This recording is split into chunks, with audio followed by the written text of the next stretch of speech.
Assalamualaikum, selamat datang kembali di Guru Gembel Channel. Saya nampaknya cukup serius untuk mengatakan bahwa nampaknya saya harus mempidanakan seseorang atau memperdatakan seseorang setidaknya. Dan saya harap ini bisa menjadi bahan pelajaran buat kita semua. Jadi ceritanya begini Baraya, Baraya tentu saja mengenal Gus Wafi atau siapapun namanya, tapi kita mengenal beliau sebagai Gus Wafi. Nah, beliau itu kawan saya kemarin menghubungi saya malam-malam. Yuk kita diskusi tentang pesantren. Dan karena kita sebelumnya juga janjian untuk kapan-kapan kita bahas pesantren. Nah, masalahnya itu adalah di waktu. Beliau menawarkan hari Minggu bagaimana, sedangkan hari Minggu dan hari Sabtu, Senin dan Selasa saya sudah punya acara. Jadi saya enggan untuk menjawabnya, tapi kemudian beliau itu dengan gegabahnya dan dengan agak arogannya mengatakan, saya akan jawab semua pertanyaan-pertanyaanmu dengan data. Itu gampang buat saya, begitu ya. Dia mengatakan seperti itu. Nah, karena dia mengatakan seperti itu, maka yang awalnya saya sedang nyari-nyari tanggal yang pas, kemudian tergelitik juga. Ya udah, salah satu yang saya butuhkan itu adalah tunjukkan kepada saya data pesantren yang melahirkan orang dengan profesi tertentu. Jadi silahkan saya minta datanya. Nah, beliau itu nggak punya data dan nggak bisa ngasih data. Nampaknya ya punya atau enggaknya beliau mengklaim punya, saya juga nggak tahu, tapi beliau nggak mau. Ngeles. Dan yang penting ketemu. Ya, tapi kan saya sudah males. Dia kan berjanji dengan sangat mudahnya. Saya akan tunjukkan datanya. Apapun pertanyaanmu, saya akan tunjukkan datanya. Tapi ketika saya balik mengajukan, ya udah saya minta data terkait dengan profesi apa saja, dengan persentasenya, yang jebolan pesantren. Ternyata tidak ada datanya. Ya, saya abaikan, oke, karena saya juga sebenarnya masih nyari-nyari jadwal. Jadi saya belum menolaknya atau mengiyakannya. Saya lagi nyari-nyari jadwal pada waktu itu, karena saya cukup padat. Saya mohon maaf. Nah, tetapi beliau langsung screenshot pernyataan itu di media sosial dan tersebar di mana-mana, dan mulai ada begitu banyak ujaran kebencian yang muncul di sana. Nah, jadi saya sampaikan kepada Gus Wafi, ini sebenarnya menyangkut masalah pidana dan juga perdata. Yang pertama itu adalah Undang-Undang ITE dan yang kedua adalah Undang-Undang Data Pribadi. Saya ambil contohnya, Undang-Undang Data Pribadi adalah sebagai berikut ya. Pasal 26 ayat 1 Undang-Undang 19 tahun 2016. Yang isinya adalah penggunaan setiap informasi melalui media elektronik yang menyangkut data pribadi seseorang harus dilakukan atas persetujuan orang yang bersangkutan. Jika di dalam screenshot chat WA tersebut terdapat data pribadi, diantaranya nama, tulisan, dan atau gambar yang bisa diidentifikasi. Nah, jadi Gus Wafi, saya ingin jelaskan bahwa screenshot percakapan itu tidak boleh. Karena itu apa? Itu percakapan pribadi saya dengan Kang Gus. Nah, karena itu, kalaupun mau di-share harus izin sama saya. Dan saya pun, kalau misalkan saya nunjukin screenshot, kalau yang tidak tersebar di internet gitu, misalkan ya obrolan saya dengan seseorang, bahkan misalkan obrolan saya dengan para habaib gitu, saya akan minta izin sama mereka untuk ditampilkan ke ruang publik. Kalau tidak diizinkan, saya tidak ditampilkan. Sedangkan Kang Gus ini menampilkannya tanpa izin sama sekali dari saya, dan kemudian ditambah bahwa di situ ada data pribadi yang bisa diidentifikasi, yaitu foto profil.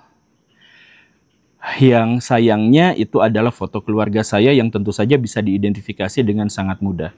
Nah, jadi dengan konteks ini, maka saya bisa menuntut Gus Wafi, baik itu perdata maupun pidana. Dan saya bisa menuntut kerugian yang begini dan begitu kepada Gus Wafi. Jadi mohon berhati-hatilah dalam main media sosial. Masalah utamanya tentu saja adalah Gus Wafi mungkin tidak mengetahui ini, tetapi setidaknya beradablah. Kalau misalkan kita, kebanyakan di antara kita tentu saja adalah buta hukum, ya, dan kita mungkin butuh pengacara atau konsultan untuk bisa memahami konteks hukum tertentu, ya, tapi setidaknya beradablah. Beradab dalam artian, kalau misalkan kita punya obrolan pribadi, kemudian di-share keluar ke ruang publik, apakah itu beradab?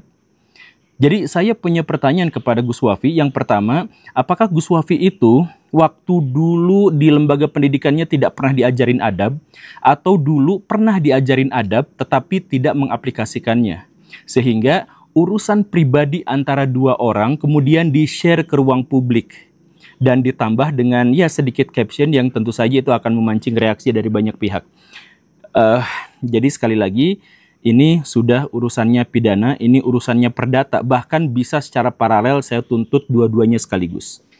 Jadi mohon ini pembelajaran buat semua, termasuk juga para pendukung Gus Wafi yang komen begini begitu dan sebagainya. Mereka juga nampaknya tidak tahu hukum di Indonesia gitu ya. Jadi silahkan melek hukum karena khawatir gitu ya terjadi hal-hal yang sangat buruk. Kalau ke saya, ya sebenarnya saya dengan Gus Wafi itu temenan, bahkan bisa dibilang teman baik di tempat yang berseberangan, tapi temannya baik. Saya menghormati beliau dan beliau juga mengaku pernah mengaku menghormati saya gitu ya dan sebagainya. Oke, itu temenan gitu. Jadi ini anggaplah ini adalah sebagai bahan pembelajaran. Tapi dalam hal ini Gus Wafi sudah melanggar hukum yang bisa dipidanakan. Dan saya sedang memikirkannya untuk itu. Jadi itu hal yang pertama. Kemudian hal yang kedua, di situ dinarasikan bahwa saya menghindar dari diskusi dengan Gus Wafi soal pondok pesantren.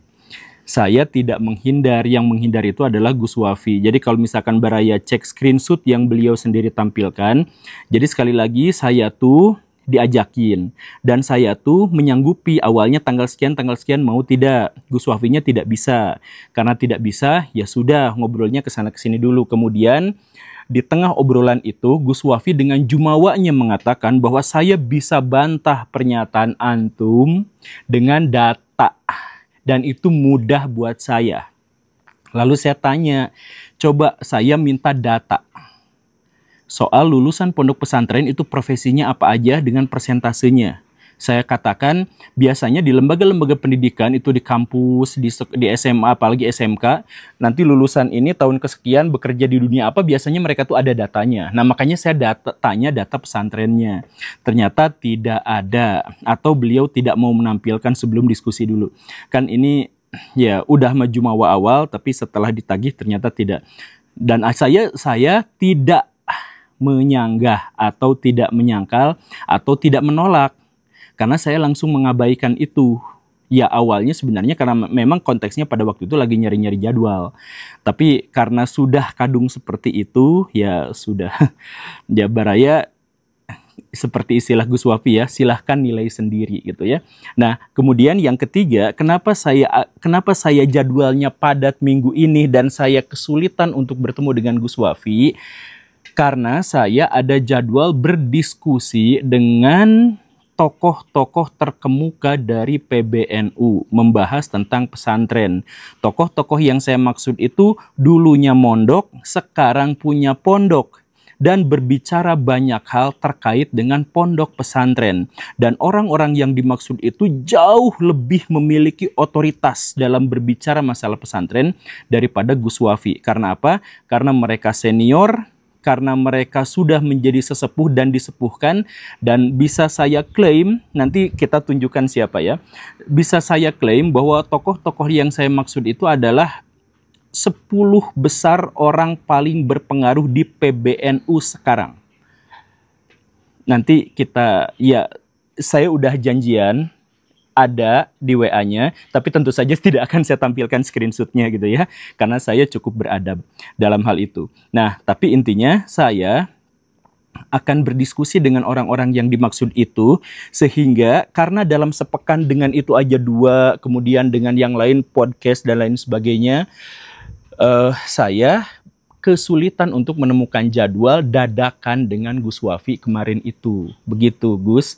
Jadi kalau misalkan ada di antara teman-teman Gus Wafi yang mengatakan, wah Guru Gumbul kenapa tidak mau berdiskusi dengan Gus Wafi?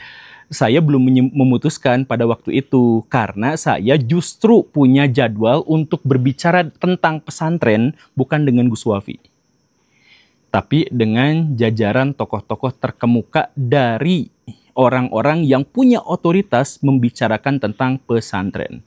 Begitu saja ya Baraya. Sekali lagi saya berharap bahwa ini tuh jadi bahan pelajaran. Saya sekali lagi temenan sama Gus Wafi, mau diaku atau tidak ya temenan. Jadi pertemuan pertama kita di satu tempat itu sangat baik, kita bertukar pikiran sedikit dan kemudian menyatakan saya setuju dengan Anda dalam hal ini, tidak setuju dalam hal itu dan sebagainya. Oke, tapi pada bagian-bagian di mana keluarga saya bisa terancam yang disebabkan oleh Gus Wafi dan sebagainya, itu tentu saja saya harus ngambil tindakan yang cukup signifikan agar tidak terulang lagi. Gus Wafi, kita WA-an lagi bisa, tapi ya dengan kejadian ini sebenarnya saya sangat-sangat kecewa lah. Dan hal lain yang ingin saya tekankan adalah bahwa saya tuh bukan anti pesantren. Di berbagai podcast, bahkan podcast yang terkenal, saya katakan sikap saya terhadap pesantren. Saya tuh mengapresiasi luar biasa pesantren. Saya tuh kagum pada pesantren. Saya mengutip berulang-ulang pernyataan para ilmuwan bahwa pesantren itu sebenarnya adalah identitas Indonesia. Bahwa pesantren itulah yang membawa Indonesia masuk ke zaman modern.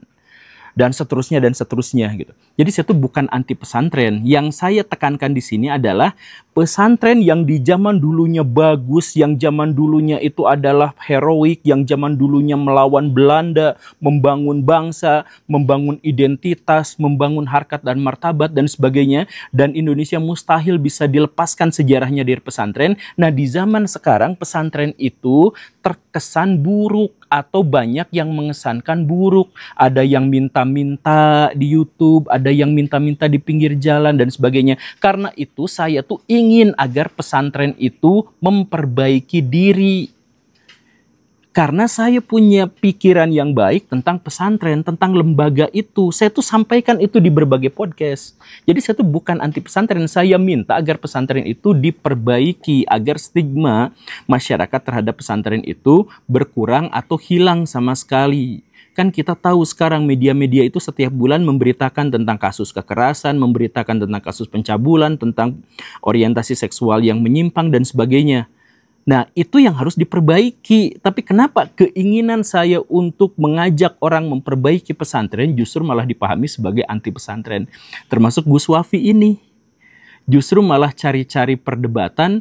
Padahal saya katakan tuh di chat yang Baraya tampilkan screenshot itu ya. Kalau misalkan mau membantah, jangan bantah dengan kata-kata, tapi bantah dengan realitas. Jadi realitas itu bukan dibantah dengan kata-kata. Kalau realitas dibantah dengan kata-kata, itu namanya justifikasi atau apologi. Jadi daripada seperti itu, mendingan tunjukkan, buktikan dalam langkah nyata gitu. Ya, tapi apapun itu, Gus Wafi, tolong dicermati dengan sebaik-baiknya dan mohon jadi bijaklah dalam bertindak. Terima kasih karena sudah menyimak. Saya Guru Gembul. Assalamualaikum warahmatullahi wabarakatuh.